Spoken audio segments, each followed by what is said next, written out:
The Eastern Sierra is a mesmerizing blend of jagged mountain peaks, alpine lakes, and expansive desert terrain.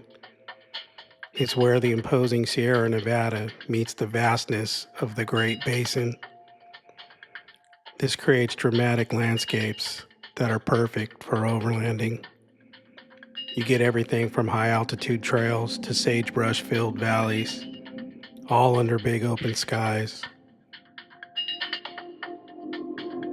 This is Paul with C2 Overland, and I'm inviting you on an overland journey as we explore the Eastern Sierra one more time.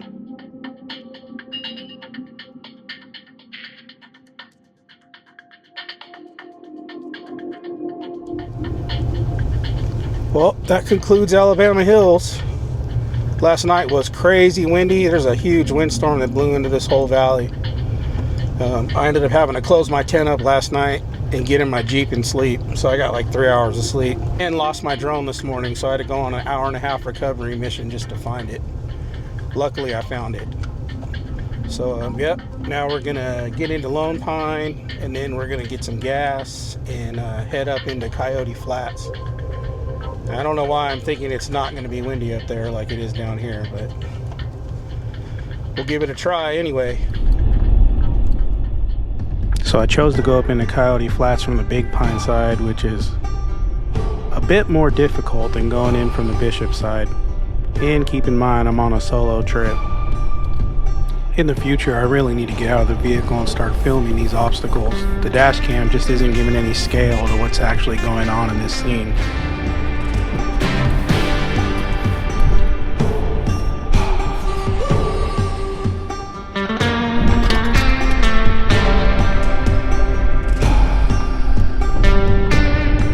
This is more like it. Now we're starting to make the climb. Little do I know, up on the next ridge, there's a little surprise waiting for me. You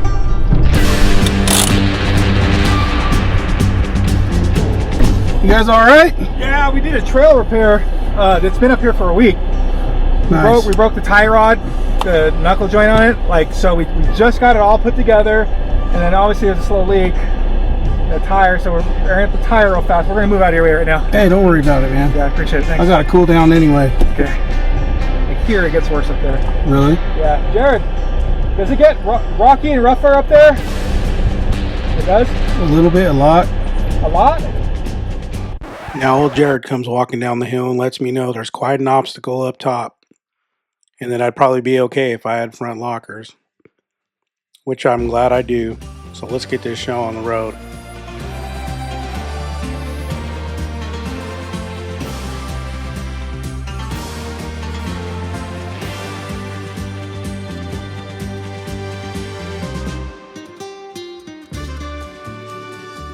It's hard to see in this scene, but there's a canyon on the left that's got a pretty steep drop off, and you get kind of off camber right here. And it makes you feel like you could roll over to your left real easy if you don't work with your weight right and take the right line through here. Being in these overland vehicles, quote unquote overloaded vehicles, weight's definitely a concern when you're off camber. And that's something I'm constantly worried about. No, I'm not here to tell you what platform to use for an overland build. I just happen to choose a Gladiator. The platform and the layout are perfect for me. Whatever fits your budget, whatever gets you out there, any adventure vehicle will work.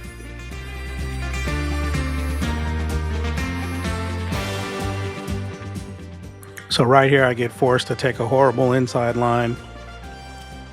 I was off camber and the weight was pushing me to the left, and the true line through this obstacle was to the left, and that wasn't going to work for me because I was by myself.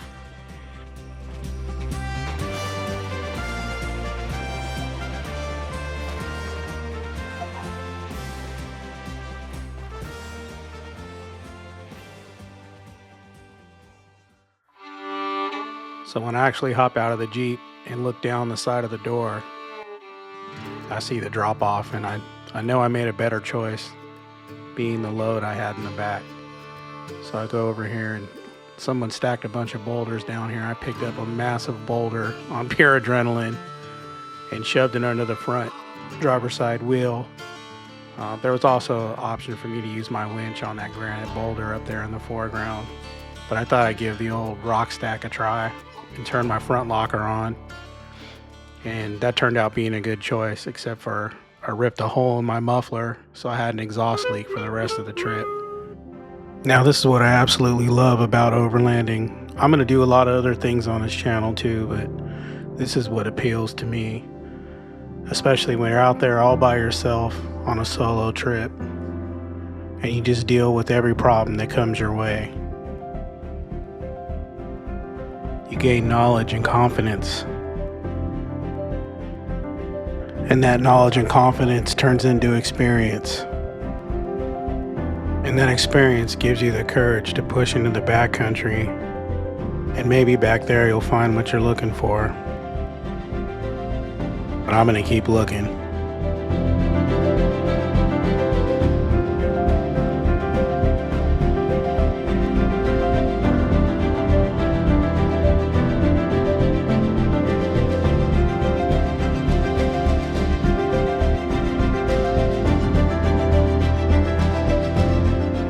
What a sight to see. It's wide open up here at the top.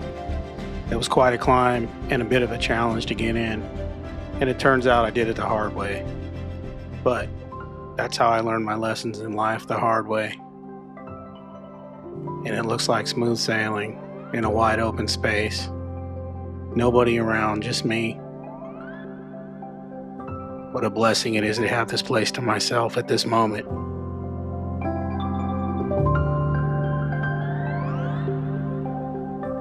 This is the main appeal of overlanding for me.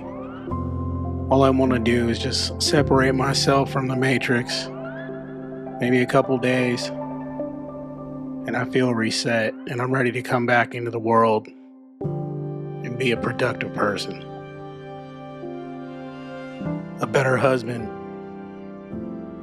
a better father, and a better friend.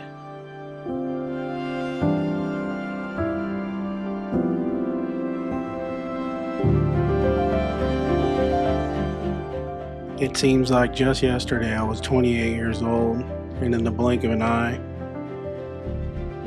I'm 48. And what did I do with those 20 years? Did I manage my time well? Did I live my life to the fullest? And did I take care of the people that supported me?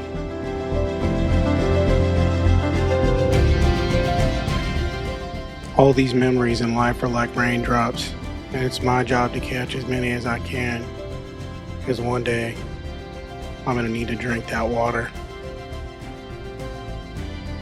Remember that quote for the end of the video. I'll circle back around to it.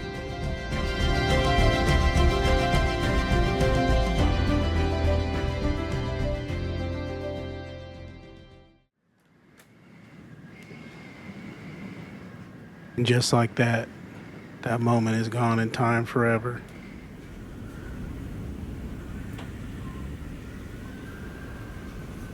But I've learned to look to the horizon, because that's where adventure awaits. And I'm eager to get there every single time.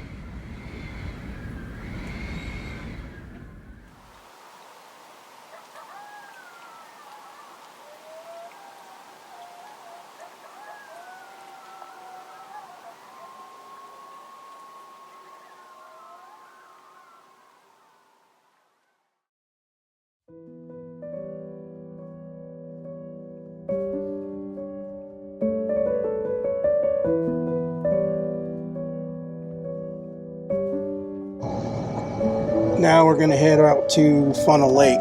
So I'm about halfway there, and then I'll check in.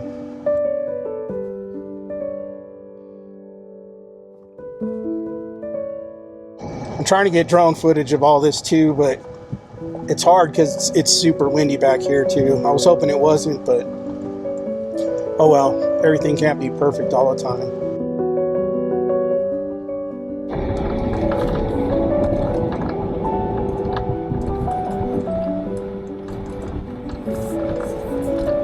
Gets a little technical, but I'll check back in with you guys soon. Now the road into Funnel Lake here is definitely a boulder dash. It's very rocky. It's going to shake you around pretty good.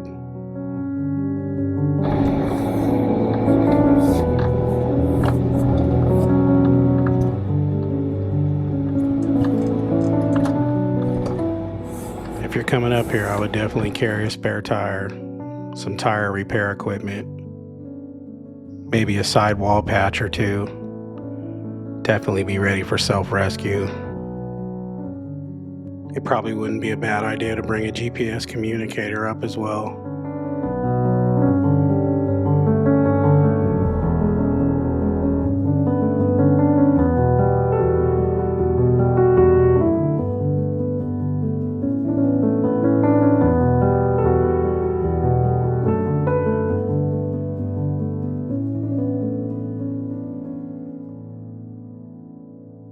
And now I get my first sight of Funnel Lake in the distance, and it surely doesn't disappoint.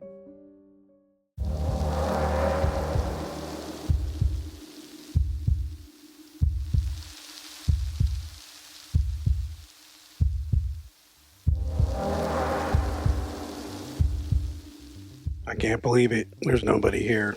And as I get closer to the lake, I start getting excited about the solitude I might find.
Funnel Lake sure reminds me of Levitt Lake, just a lot smaller. It definitely is harder to get to, but it's worth the price of admission. There's something about a high altitude alpine lake. It seems to change me in one way or another. Each one of these lakes have their own spirit, and every time I leave, I tend to take part of it with me. Man, it's time to get camp set up and take some R&R, because that's what we came here for anyway.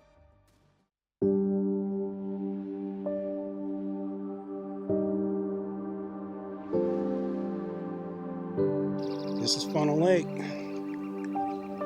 Here's the spot. And here's the site. There's plenty of rocks here to level your rigs out. And then there's a flat spot here for a tent. And like a little prep area. Right here. There's another flat spot for a tent. This is look at this little wood carving. That's beautiful. I hope no one cut that tree down for firewood. Little fire pit. Little chipmunks running around everywhere.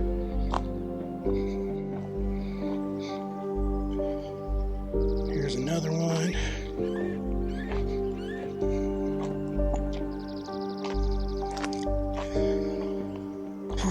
Man, this elevation's got me breathing hard.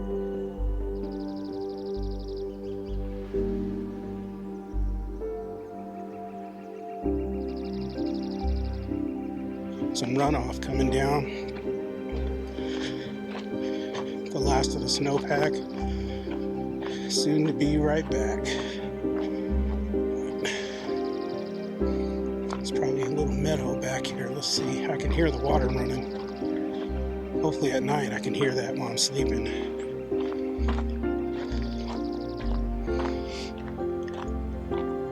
It was a long night last night. I don't know what the gusts were, but that Alu Cab tent It looks like it almost wants to shut on you when you're inside of it. If you got claustrophobia, that could be terrifying. Oh yeah, a little meadow here. Yeah, that's nice. Frozen. Oh yeah, that's beautiful. I need one of those in my backyard. But this is Funnel Lake. It's like a mini Levitt Lake. Have you ever been there? This is like the mini one. And a lot harder to get to.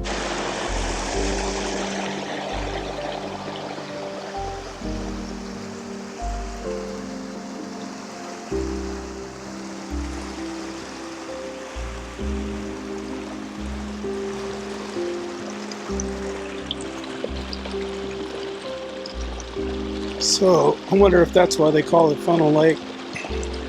It seems like the water runs out and drops in this chasm down here and disappears into the earth. So, that sure makes a lot of sense. Let me know in the comments if you actually watch this video. And let me know if that's why they call it Funnel Lake, if you know. Man. I wonder where that goes. That's a lot of water to make disappear.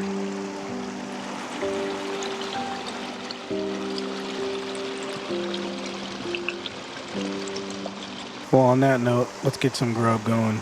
It's time to fire up the chuck wagon.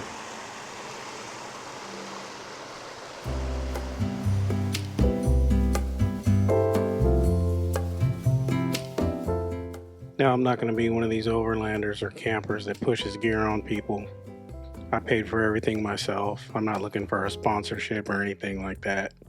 So if you have any questions about the things I'm using in this video, don't hesitate to reach out and I'll give my honest opinion about them.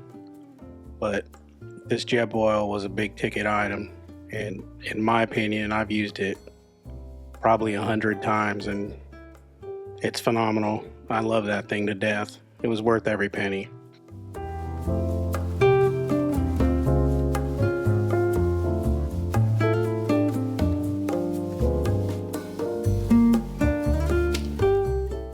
I'm just looking to get some quick protein here, so I just threw some lemon pepper on some bone-in pork chops.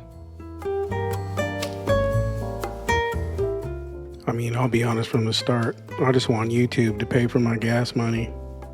And that way I can make more videos like this and go to even more extreme places.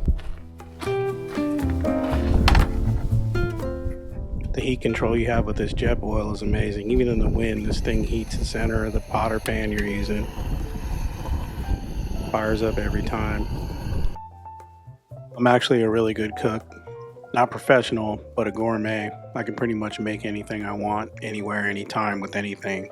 So if you want to see that in the Overland videos, just leave in the comments, let me know. Anyway, that's Marco's turf. He's a professional Overland chef, so I don't want to stomp on his territory. Just kidding, Marco.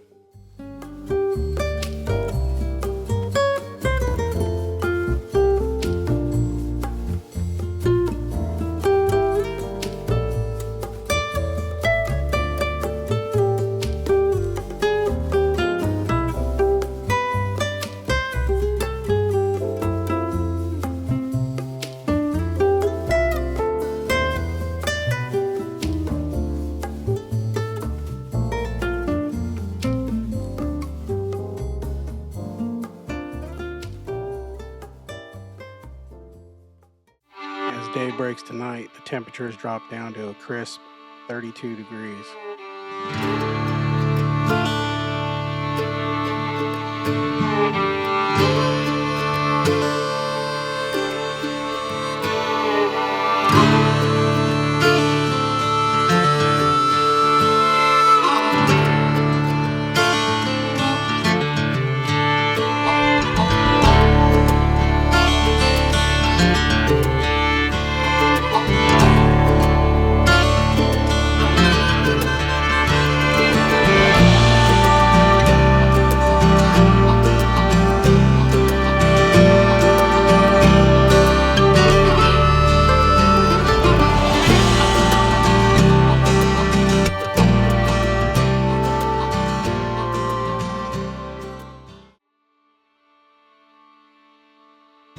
These little propane fire pits are the real deal. Here you don't got to worry about burning down the forest. But the fire can, that's the one. The thing actually really gives off heat. But anyway, I like it. So I think we're going to call it early night. As soon as the sun drops, I'm going to get warm by this fire. It's going to be probably in the 30s, low 30s here tonight. I'm going to get all bundled up. I plan on sleeping good tonight. Probably throw on a scary movie on the iPad and black out. Wake up tomorrow morning and head out of here. Even though I just showed off my fire pit. But I like it because I don't even care about the brand. But get a good one. Because I was against these things. I was always wood fire guy. But this one in particular, this one, it really works. And it was like $13 to fill up that 10-gallon propane bottle. So, and I get like 3 nights out of it, 6 to 9 hours depending on how I run it. So I like it. I don't have to worry about firewood no more, you know. So, and that's a big burden off me because I'm old. I'm starting to get lazy. So this was actually a splurge, but it was a good one. Get a good ammo can one, but make sure it burns clean. You know, this brand right here, this one burns pretty clean. There's not a lot of soot, so it's not messy. It's super convenient. Anyway, this is only like my 6th time using it, so but if I just don't have it one day in my videos, then that meant it was a piece of crap. But I don't think so. I think this thing's gonna hold up. It's made out of stainless steel and good stuff, so we'll see. But yeah, I'm gonna call it an early night as soon as the sun drops, and then jump up in the tent. Hopefully there's not another windstorm and I can actually sleep. And see you guys in the morning.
I think I found the solitude I was looking for.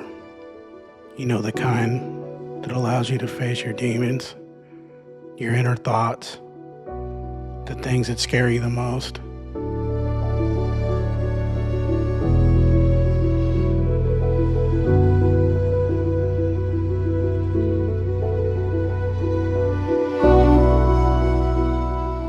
Isn't it funny how we go so far away to get so close to ourselves? A life of adventure has always been that for me.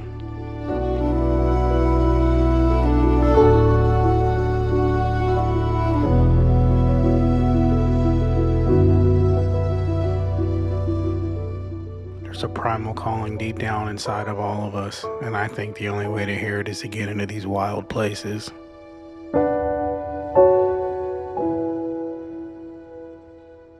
And just like that, the sunrise is my cue to fire up the rig and get back on the trail.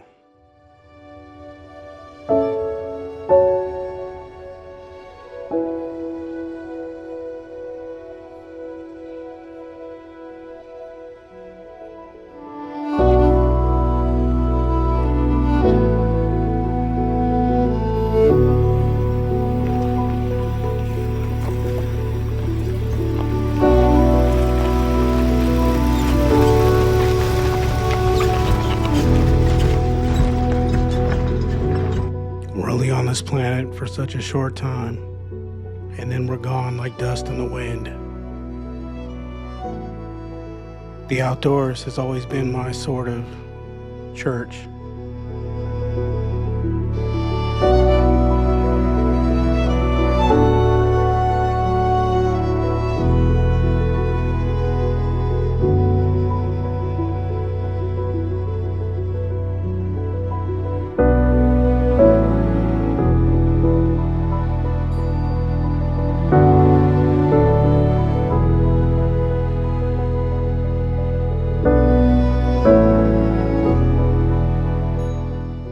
Remember when I said life is like raindrops?